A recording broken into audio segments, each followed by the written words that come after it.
যাকে এত ভালোবাসার পরেও জীবনসঙ্গী হিসেবে পাননি, তাকে নিয়ে আর আফসোস করবেন না।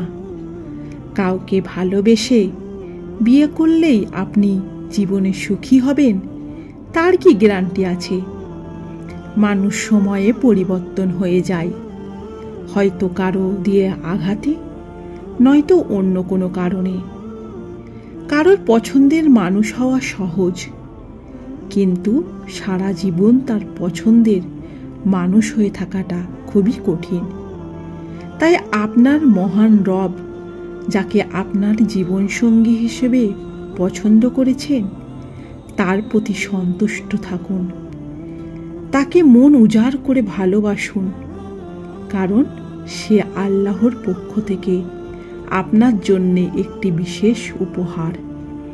আর যাকে হারিয়েছেন তাকে হয়তো আপনি পছন্দ করলেও হয়তো আপনার রব পছন্দ করেননি। কারণ রং ছিটিয়ে হোলি খেলা আর বিয়ের আগে প্রেম করা দুটোই কেবল শুরুতেই ভালো লাগে, পরে রং তুলতে আর পুরনো প্রেম ভুলতে যেন জান বেরিয়ে যায়। পুরো ব্যাপারটাই যে সম্পূর্ণরূপে হারাম।